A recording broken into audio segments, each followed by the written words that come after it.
Well, welcome everyone to the Atlanta Startup Podcast. I am Waima DK, the Managing Director of Startup Runway, and I'm super excited to welcome Gera Baano-Stewart II, Yep. founder of Simp Now. So thank you for joining us, Gera. Thank you. Thank you for having me, of course. It's nice, especially doing it with people that I've known and also especially the Valor team. You guys helped me out and getting to see the whole process from startup runway to now. Absolutely. And I love that you mentioned that. I was particularly excited about the discussion because you are our most recent winner for the audience favorite at the last December runway showcase. And it was very well deserved. You were able to engage the crowd really well. You were able to expertly weave humor and audience participation into your pitch.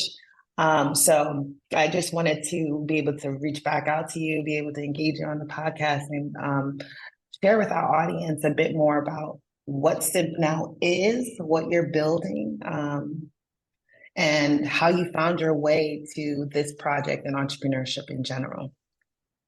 Okay. So if you want me to start with like the whole process of creating Simp Now from the start to now? Yeah, Okay. start there.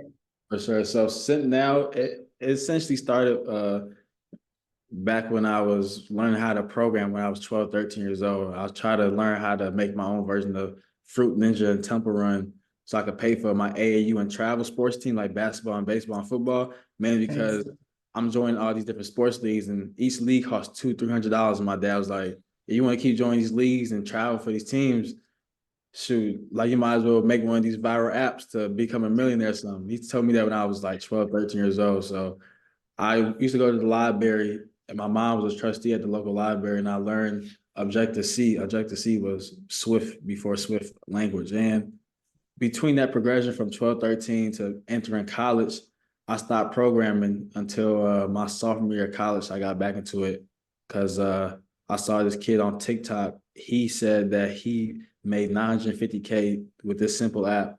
And I saw that and I got right back into the program because at first my major was aerospace engineering. So I switched from aerospace to software engineering. And that whole timeline from sophomore year of college to now is a whole crazy timeline itself. So fast forward to like last year, Simp Now was officially released. And it took us like a year and a half to get it on the App Store because on the App Store they don't allow no new dating apps. So that was a whole detour itself. But it was released around this time a year ago. And ironically, when we first released it, within our first 2 weeks, we went viral on TikTok. It's a TikTok video of me explaining simply why I made Simp, what happened between like from my progression from developing the app and just the whole backstory of it about how me getting cheated on, my love life sucking, how me and my friends are using Hinge, Tinder, Bumble, and all the dating. Like we're getting no dates. It's not that we're not getting no dates, it's that we're all matching with the same girls, and the same girls are all just not really not responding. It's just all acting the same. So it was like, okay, why did I make our old dating app?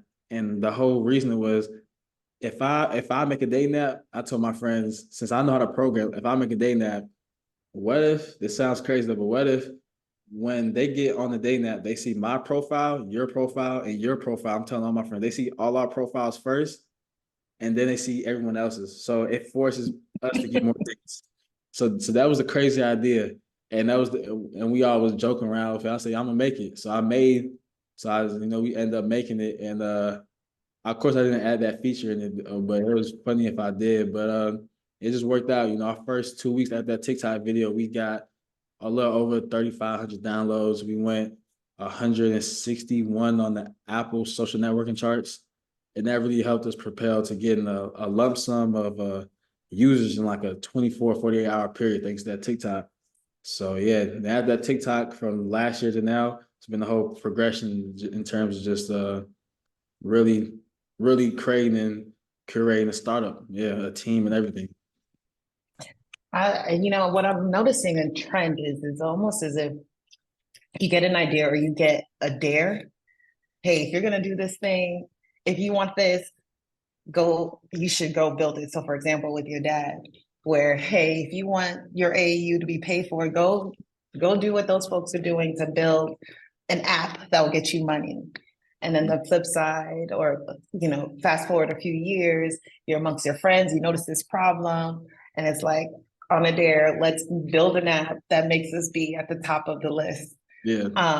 And then from that kind of dare, you're able to, for lack of a word, or maybe instead of pen to paper, but hands to keys, and able to develop an actual tool and a solution. So, would you say at the root of your success, at least to date, or the work that you've done to date, is that can do, that, okay, I'll figure it out kind of attitude? No, yeah, definitely. I say everything I have ever succeeded in life is, if it's from the e-com side of things or startup, or even in school or even in sports. When I was playing college sports, it's always been, if no one could do it, I could do it. If it makes no sense why there's not a solution for this already. And so what would you say is what really resonated or is resonating with your customers, all that activity on social media with Simp now? What's resonating with your users that hasn't been with all the other apps that are out there for dating?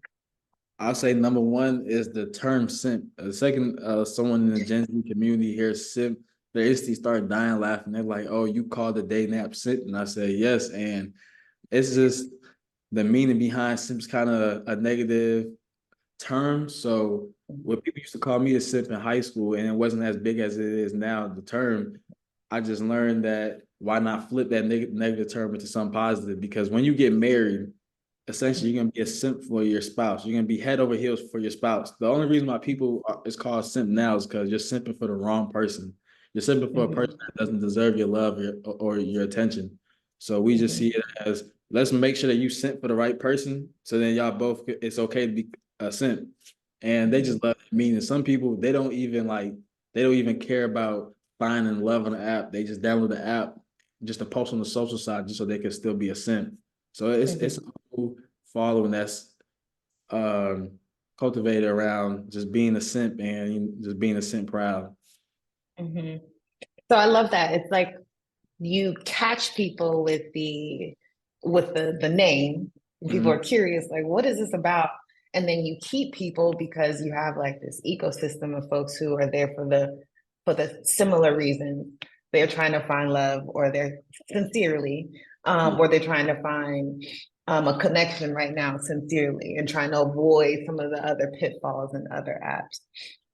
So that's super cool. So so that a bit of that energy translated into the showcase on not Saturday, in December, Yeah. where people were again drawn into what you were building because this idea of the simp, the hidden joke or the underlying joke around, the negative term around simp, or how you think about simps until you got to the moment of hearing your pitch. So I want to hear a bit more about how you prepared for your pitch, and how you knew that your preparation was going to make you successful in a day. Ultimately, how I prepare for my pitch, it's kind of crazy to say, but all my pitches, I actually don't prepare in terms of what I'm gonna say. I just prepare in terms making sure that I put down certain facts and stats behind certain things. I never prepare like, okay, let me make sure I do a 3-minute, 5-minute pitch. I just go over a list of things I need to say, and I may go over it a week ahead of time just so I don't gotta worry about it a day or two. I think anytime I do pitch competitions, I think of it as a test. When I'm in school, I start preparing a week ahead of it, just to make sure that I study every 2-3 hours a day, and the day or two before the test, I could just relax and not be panicking that, oh, I didn't study for it like most students. So I just, for the most part, an hour or not even an hour, sometimes 30 minutes, just going over, certain details I'm gonna hit. And I just know what details I could hit and what stuff that will hit in terms like a crowd, because the comedic value. So, and I learned that comedic stuff from like my pops and my godfather was comedic. So really just knowing certain things to add in. And pitch competitions, people are always kind of serious. because you're trying to win money for your startup. And a lot of startups have, really serious global solutions. Some may be in the healthcare, some may be in law. With me being in dating, everyone dates. Like, well, we all come from dating, regardless. And that may not be seen as serious because it's like, oh, people date and break up every year or so. But as long as I can tie in some facts to make it serious, but also make it funny and get the whole crowd into it, I think it's always just, it's kind of natural to me. Mhm. And the fact that it is light, the subject is not as quote unquote serious, does not take away from the fact that this is a business that has a lot of promise and a lot of growth, and you've already have great traction that you were able to represent in your pitch. So on that note, I'm curious as to where Simp now is now, what you're looking forward to in the next few months in the year. Just essentially where Simp now is as a business. Okay, so right now, we just crossed over 30,000 complete downloads in a full calendar year. And really, we're just trying to figure out how can we stay consistent in terms of the team scaling and in terms of hitting certain sprints and hitting certain tasks. Man, because we'll have high months of 10,000 downloads, but then we have a two low months, only 1,500, 2,000 downloads. So just trying to find that medium and being right there. But right now we're just implementing, trying to get this partnership with Open Table. So because one of our best features on Simp is you can schedule dates. So we call the schedule date feature kind of like Calendly. When you schedule a call or a meeting with somebody, it gives you the time and the dates that they're available, and you click on that time and date, and then you then see what type of dates they're interested in, and you pick one of the dates they're interested in, or you pick a new date that you have, like let's say a pottery making class. And that's already on the app, but now we're trying to implement Open Table with this partnership that we're trying to get hopefully in the next 6 months, that not only will it be like, okay, it's booked on your calendar on Simp, but it will be booked through the restaurant as well. So you don't got to worry about calling up the restaurant or booking it through AMC for the movie tickets. So that's one of the key features that we're trying to work on right now. And the other one is we're waiting on our Simp mascot, which sounds super crazy, but we're getting a Simp mascot in. We've been in the process for this for a while, but we're trying to get the right figure for the mascot. So when you think about a mascot, just think of like Duolingo per se. Duolingo mascot is that little bird, and that little bird is doing crazy numbers on TikTok. And with us doing pretty well on TikTok before, with videos hitting 1 to 2 million views easily, we believe getting a mascot and doing funny videos of the mascot will propel our TikTok to tens of 20s of millions on just one video per se. So that's two of the things though, but I could definitely go into more about some of the other stuff if needed, but yeah. That's really cool. I think you guys doubling down on the social, the success you have there, the traction you have there is a great idea. And that probably says a lot to where you are as a founder. So for example, you are, am I right, like still a student working Yeah, on this project, right? yeah. So and the majority of your team are also current students as well. Yeah. Most of our teams, then we got one full-time engineer overseas, but majority of Mhm. teams are students, or we got two recent grads and we got 3 interns and one Mhm. full-time. And you guys have been able to do incredible things. So can you give a bit around the pros and cons of being a founder while being a full-time student? Yes, I'll say the pros is definitely, while being a student founder, is you could just try so much stuff. You don't really got to worry about failing per se, because it's like if I fail, I'm still so young. I don't really have too many. I don't have a family. I don't have so many responsibilities that I'm just like, oh wow, I need to make sure this works out. That I'm panicking. So you have a lot of leeway in terms of of course you want this to work out, but you're not stressed over it's gonna work out. You just know if I put in these 20 hours sometimes a day, I got that availability. Which as if I had a family or something, I can't put in the 20 hours a day. I make only put in 8 hours a day. And another pro would just say a lot of people are really open to helping you out. One of my friends, he has a startup. He raised 2 million for that, and he was just telling me to really connect with as many people as you can while you're young in school, just because the second that you're in school and you email people from your school email, they're more receptive in terms of response to that email, which as respond to your business or your company email. Because when they see school emails contacting them, let's say you're trying to get a big mentor, you're trying to just connect with some other big founders or whoever, it could be a small founder at that, they're more receptive to respond to those emails from a student than from a person that's responding emailing them from a business email. They're like, oh, this is another one. This like he just said that use your student email and try and use that student line as long as you can. Because the second that you could be 1 month out of school and you're not, the second that you're not a student, people treat you way differently and they're not as helpful as they used to. Because they're like, oh, I'm helping out this young kid. Let me put this arm around you. And that's the thing I learned. A lot of people, they're like, oh, I see a lot of you in me. And they could just be saying that just because they may actually see a lot of themselves in me, but it's just funny because it's just like, yo, they all say the same thing, but that's just because they say, oh, this young kid, he's doing something dope with this startup or that startup, and they may see that, yo, like if I help him out in the slightest way, I could be part of his story. But if I was, let's say, out of school and I was a little older, like 27, they may not be as helpful. Like, oh, this grown kid, like, yo, he's so old. Even though 27 is still young. So that's the pro and that's a little con right there. And another con I'll definitely say is just time management. You gotta just learn better about time management. You got a few assignments. I got a few assignments today I gotta complete, but yeah, just time management, just knowing when things needs to be set and things needs to be done. But that's just the life. You know, when you get adult, you gotta be better time management regardless to be successful. Either if it's waking up at 11 a.m. or waking up at 5 a.m. You know, it's different people work on different times. So yeah.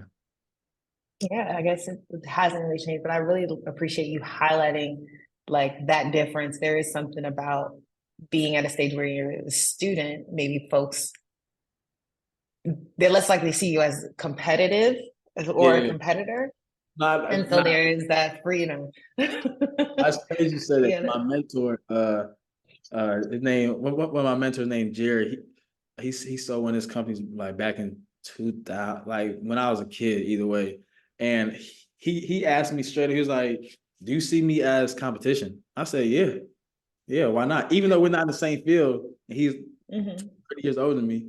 And then I seen his face go from smiling to mad. He's like, how can you see me as competition? Like, we're in two different playing fields. And then I'll just explain to him, it doesn't matter how much bigger you are in terms of your field. I just still see you as competition. I feel like I could reach where you're at in 2 years. I feel like I could overtake your business. And then Mhm.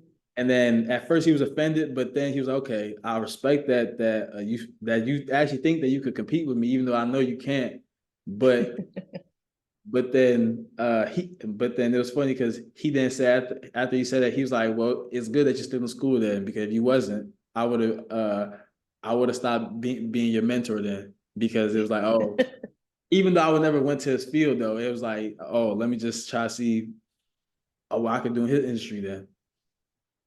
So yeah. Well, there you go. You had a direct conversation confirming that thought process. Yeah, like that idea of competition. But um, I will say that here at Startup Runway, we're all about um, engaging founders, making sure that they have an opportunity to, especially those who are underrepresented, have an opportunity to meet their first investors. Um, I know it's still early since the showcase. I wanted to though still tap in to see how your experience was at the runway, the showcase, and anyway how it was meaning for you in moving and making some progress with Simp now. Yeah, like the showcase was awesome. Especially I've been in a few pitch competitions and showcases. I definitely put that in my top showcases, mainly just because not just the companies that was there that was pitching. I felt that was some really great ones.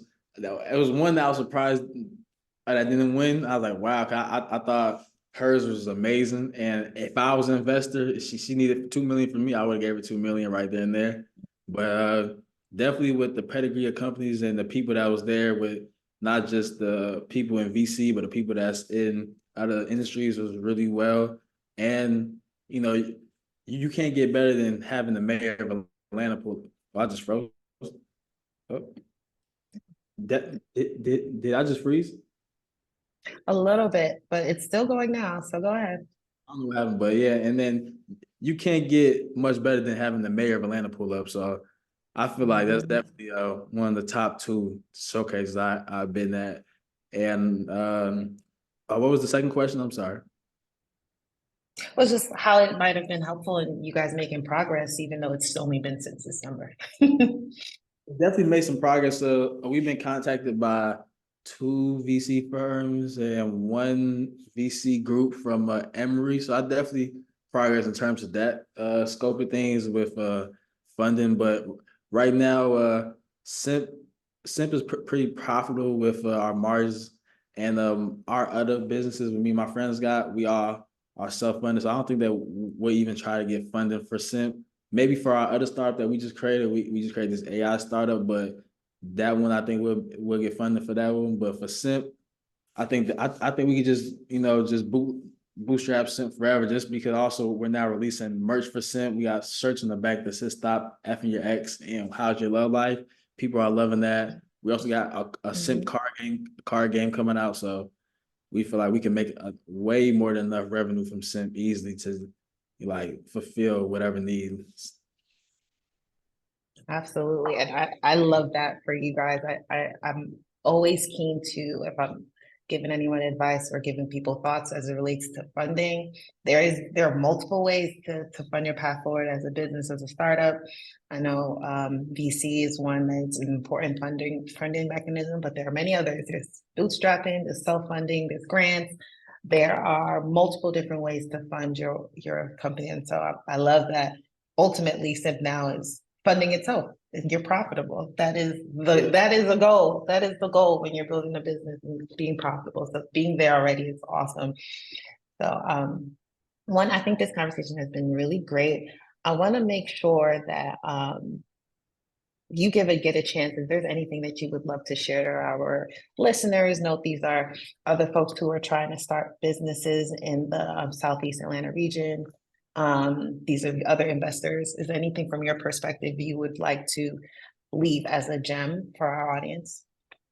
I would just say reach for the sky because if you reach for the sky, at least you will land on the clouds. That's something that I always thought about in terms of businesses and businesses life. Just strive for the highest stuff just because you just never know. Even if let's say you don't hit your goal of raising 10 mil, you may raise 7.5 mil. Or even if it's in school, if you had a goal to go to Harvard Law, okay, you may just got into Columbia Law or Yale Law. So always try to reach for the highest point. You just never know what happened. And mainly just keep trying, keep going just because with me, we sold a really small startup when that sophomore year, when I switched from aerospace to software, I sold a little startup called U Vibe. It was a app in the app store. That's a whole nother crazy story behind that. But the app was just a replication app of the person app that I was talking about earlier that he said he made 950K in a year from. So I made the same app and we sold that within our first 2 months. So just keep trying and keep, doing different things, but always honing in on one or two skills. Just because if you try too many skills, you just won't ever be good at one, and you'll just be always looking back and like, dang, I should have just done that or done that. And you'll never want to be that person that's always like, oh, I could have been this, so I could have been that. Just start now. Just do it now because life go by so fast, relationships go by so fast. You just don't want to regret none at all. I think that's excellent. That's a really good piece of advice. At the pace that you're growing, what you've already been able to accomplish, you are definitely taking your own advice, doing it now, no regrets. I appreciate that. So for our audience, how can they keep up with you? Where can they find you? Can you share that bit of info with folks? I would say all social media, Gera Bano, Gerabano. All social media, Twitter, YouTube. We just started a YouTube channel. We had 1K subscribers there, going over startups and just building a startup in public. It's TikTok, all social media, Gerard Bano. For Simp now on IG, the Simp app on Twitter, TikTok. We have like maybe 5 to 10 different Simp accounts. One of our biggest Simp accounts that had 30K followers actually got banned but that's Oh no. public interviews, and a lady in one of the public interviews, she said some pretty harsh stuff, and TikTok banned our whole account just because of something the other lady said in our video. But it's still our video because we're the one doing the public interviews. But still, like just look up Simp now, Simp Day, and you'll see like maybe 3-4 accounts, but we're adding more accounts just because we call it the TikTok gorilla effect. When you make 10 plus accounts on TikTok and you repost the same video, similar videos, one account's gonna blow up, and it just works like that. And last thing I'll say, be on lookout on the new startup that me and my friends from Vandy just started called Polymath.ai. We're creating AI virtual workers. So essentially, the same way that you hire a project manager, or software engineer, or anything like that, you would hire a virtual worker from us for $300, $500 a month, and they would do all the similar work that an entry-level worker would do for you. And they could message you on Slack, it could hop on Zoom calls like this, and it could comment back to you in the chat, and it's like a real employee for 1/10 of the price. So that's something that we're working on that'll be out about beta mode, be out 4 months. So just, yeah, look out for that. And yeah,